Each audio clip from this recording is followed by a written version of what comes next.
Hər kəsə xoş gördük. Biz Azərbaycan Tibb Universitetinin İctimai Səhiyyə Fakültəsinin tələbələri və eyni zamanda səhiyyə klubunun üzvləri olaraq sizə ürək-damar xəstəliyinin əhəmiyyətini çatdırmaq istəyirik.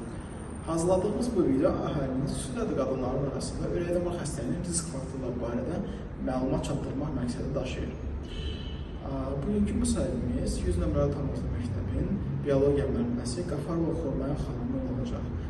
O, öz praktik təcrübəsini bizimlə bölüşəcək. Salam, mən Azərbaycan Tibb Universiteti İctimai Səhiyyə Fakültəsində Ali Tibb Bacılığı və Qardaşlığı ixtisasında tədris alan birinci kurs tələbəsi Qalısova Bəyim xanım. Sizə ürəyin işləmə xəstəliyindən əziyyət çəkən Xurmayan xanımı təqdim etmək istəyir. Zəhmət olmasa özünüzü təqdim edərdiniz. Mən Qafarova Xurmayan.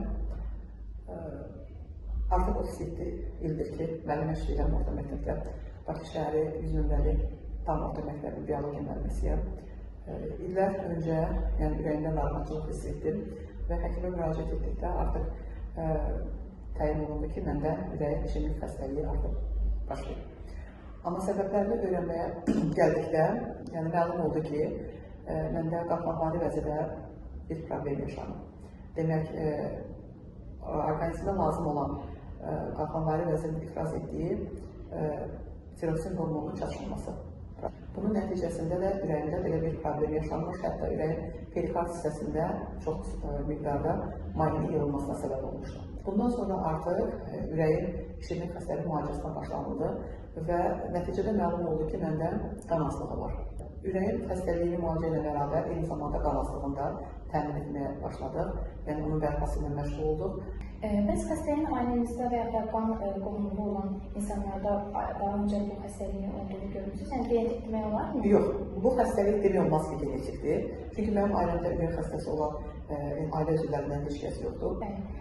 Bəs həkimə təxmini nə vaxt müraciət etdiniz? Hansı nahiyələrdə ağrılar hiss edirdiniz? Çox güclü ağrılar hiss edirdim.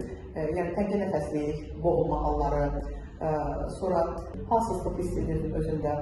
Demək, bu problemlər üzə çıxdıqdan sonra artıq həkimə də müraciət etdim və sözsüz ki, fikirləşdiyim bir xəstəlik artıq özünü göstərmişdi. Bəs bu xəstəlikdən əvvəlki həyat tərziniz necə idi? Sizcə bu həyat tərzinizdə bu xəstəliyə təkan verən nələr oldu? Məncə bu xəstəliyə təkan verən mənim həyat tərzimdə mənim bir qədər məsuliyyətsizliyim oldu. Yəni 20-25 il əvvəl sözsüz ki, cavan idim. O zaman daha çox mübarizə apara bilərdim bu xəstəliklə, amma bir qədər laqeysizlik göstərirdim. Bəs stresin, fiziki aktivliyin ürəyinizi təsir etdiyini zaman müşahidə etmişsiniz? Fiziki aktivliyin, bəli, əlbəttə ki, sözsüz.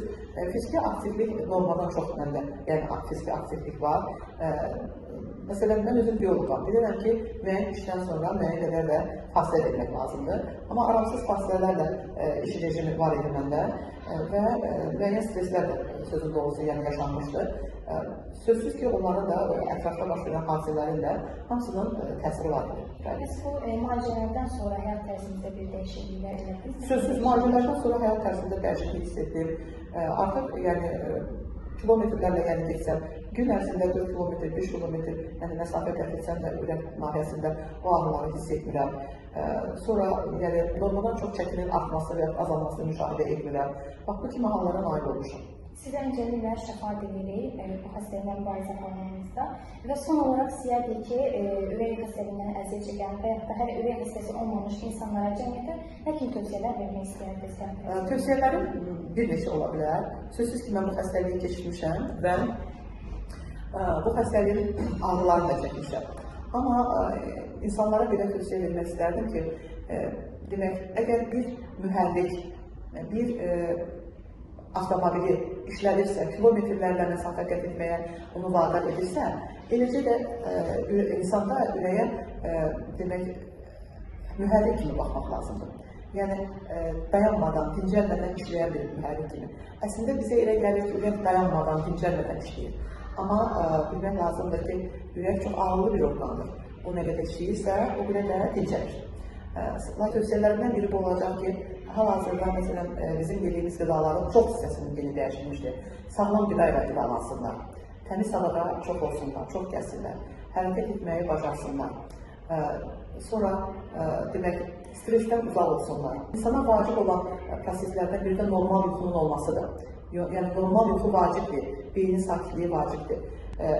Tövsiyələrim çoxdur, amma son ən vacib olanlarını bunlar demək istəyirəm. Sizə çox təşəkkür edirik və bir Çox sağ olun, var olun, çox sağ olun. Sağ olun. Bu mən xanıma dəyərli fikirlər üçün bu vaxt ayırdığınız üçün təşəkkür edirəm. Özellikle xanımlarda ürək damar xəstəliyinə səbəb olan risk faktorlar xüsusilə stres, düzgün olmayan qidalanma, pasiv həyat tərzi və hormonal dəyişikliklər ola bilər. Sonda qeyd etmək istəyirik ki, sağlam həyat tərzi vaxtında tibbi müayinələr və maariflənmək bu xəstəliyin qarşısını ala bilər. Bir daha hər kəsə təşəkkür edirik. Hər kəsə sağlam ürək və həyat arzulayırıq. Sağ olun.